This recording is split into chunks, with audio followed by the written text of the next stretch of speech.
काला साया।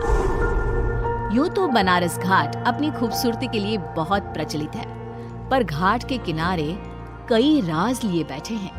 ये कहानी शुरू होती है बनारस के घाट के पास बने ममता निवास से, जहाँ प्रिया लाल जोड़े में ममता के घर उसकी बहू बनकर आती है।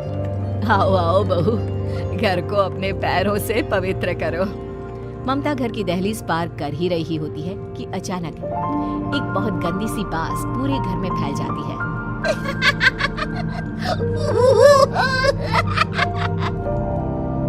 ये बदबू और ये आवाजें, ये कौन हंस रहा है माँ? अब ये पड़ोसी ना हमारे थोड़े अलग से है। कहाँ हम शाकाहारी और ये मांस मच्छी खाने वाले। छोड़, तू ध्यान मत दे और गृह प्रवेश कर। और हाँ बहू, अपनी सास की एक बात हमेशा याद रखना, इन पड़ोसियों से तो कभी बात नहीं करेगी। अच्छे लोग नहीं है ये। अपनी सास की ये बात मानेगी ना बेटा? हाँ माँ, जो आपकी मर्जी, मैं उनसे बात नहीं करूंगी। अगले दिन प्रिया अपनी पहली रसोई बनाने रसोई घर में जाती है। ये छूट की बात तो नाक में जा रही है। एक काम करती हूँ, खिड़की खोल देती हूँ। प्रिया खिड़की खोलने जाती है। इतने जाले, लगता है इस खिड़की को कभी खोला ही नहीं गया। पर ऐसा क्यों? ओह, नॉनवेज की स्मेल आती होगी ना। 2 मिनट के लिए खोल लेती हूँ, फिर बंद कर दूंगी। प्रिया खिड़की खोलती है। खिड़की खोलते ही उसकी नजर सामने वाले घर की खिड़की पर पड़ती है, जहाँ एक लड़की खड़ी होती है। हाथों में मेहंदी, लाल रंग की साड़ी, बिल्कुल सजी धजी, मानो प्रिया की तरह ही वो भी नई नवेली बहू। वो प्रिया को देखकर मुस्कुराती है। हे भगवान, माँ ने तो इनसे बात करने को मना किया था। प्रिया फौरन ही खिड़की बंद कर देती है और तवे पर चढ़े रोटी की ओर देखने लगती है, पर वहाँ रोटी ना होकर मछली पड़ी होती है। ये क्या? पहली ही रसोई में इतनी बड़ी गलती! हे भगवान, अब मैं क्या करूं? प्रिया बहुत डर जाती है और फौरन रसोई की सफाई करने और फिर सभी के लिए खाना बनाने लग जाती है। जब वो सबको खाना परोसती है, सब तो ठीक है, मैं बेकार में चिंता कर रही थी। हे भगवान, ऐसे ही बस अपनी कृपा बनाए रखना। रात के वक्त जब सब सो रहे होते हैं, तब प्रिया को पायल की आवाज सुनाई देती है, जिससे उसकी आंख खुल जाती है। ये पायल की आवाज कहाँ से आ रही है? प्रिया उठकर उस आवाज के पीछे छत की सीढ़ियों तक जाती है।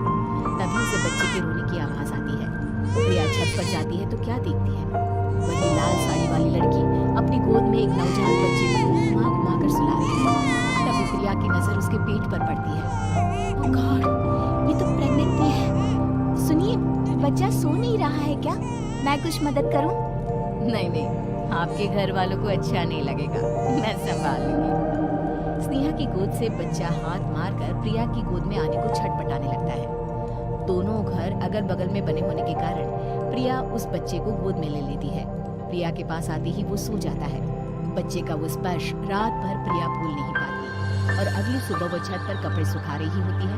तभी उसे एक औरत इशारा करके बुलाती है। स्नेहा कह रही थी बाबू तुम्हारी गोद में आते ही सो गया। मैं गौरी, स्नेहा की माँ हूँ। बहू, घर आना, बाबू को खिला भी लेना। शाम को जब घर पर कोई नहीं रहता, बच्चे से मिलने के लिए प्रिया छिपकर अपनी पड़ोसन के घर चली जाती है और कुछ देर बच्चे को खिलाकर वापस लौट आती है। इसके कुछ दिन बाद ही प्रिया को पता चलता है कि वो माँ बनने वाली है। ममता की खुशी का ठिकाना नहीं रहता।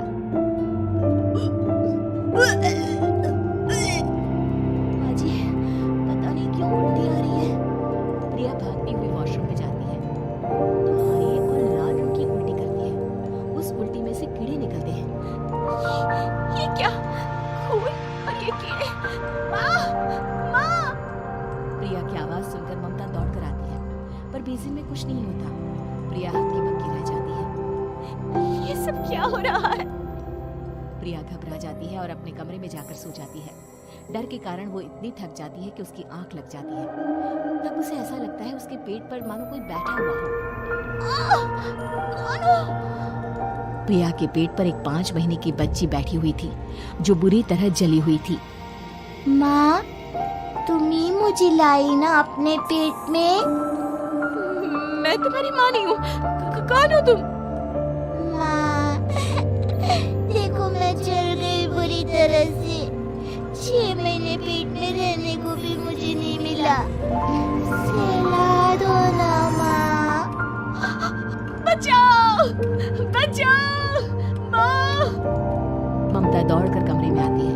प्रिया की बातें सुनकर वो सब समझ जाती है। तू कहीं बगल वाले घर में तो नहीं जाकर आई ना बहू? मुझे माफ कर दो, मैं गई थी माँ। उस घर में सब मरे हुए हैं बहू। कई साल पहले स्नेहा उस घर में बहू बनकर आई थी। कुछ ही दिन में वो एक बच्चे को जन्म देने वाली थी। पूरा घर बच्चे के आने की खुशी में खोया था कि एक दिन अचानक उस घर में आग लग गई। सब बुरी तरह जलकर मर गए। गौरी आज भी दादी बनने का इंतजार कर रही है और इसीलिए स्नेहा ने अपना अजन्मा बच्चा तुम्हारी कोख में डाल दिया। ममता ये कह रही होती है कि पीछे से उसके पैरों को एक बच्चा पकड़ लेता है। दादी, दादी। माँ, स्नेहा की गोद में यही बच्चा था। ये बच्चा कौन है फिर? तेरी मौत है। तेरी भी दादी।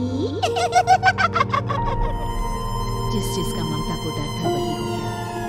ममता निवास के ऊपर मौत ने चादर बिछा दी थी। प्रिया का पेट ऐसे बढ़ जाता है मानो 9 महीने का हो। 2 हाथ उसके पेट से बाहर निकलते हैं। बहू, संतोष को फोन कर, किसी पंडित जी को बुला बहू। प्रिया का पति भागता हुआ घर आता है। ये तो होना ही था माँ।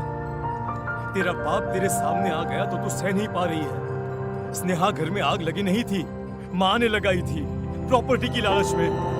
और वो बच्चा मेरी पहली पत्नी का बच्चा है, मेरा बेटा, जो कि उस आग की चपेट का शिकार हो गया था। मैंने तुमसे ये सब माँ के कहने पर छुपाया था। मुझे माफ कर दो प्रिया। तुम अगर चाहो तो यहाँ से जा सकती हो। मैं तुम्हें किसी भी बंधन में रखना नहीं चाहता। मेरी शादी हुई है आपसे, मैं आपको छोड़ नहीं सकती, पर उससे पहले हमें स्नेहा, उसकी माँ और बच्चे की आत्मा की शांति करवानी होगी। संतोष और ममता गौरी के घर जाते हैं। अंदर सब कुछ जला हुआ होता है। जमीन पर जली हुई लाशें बिखरी हुई थी।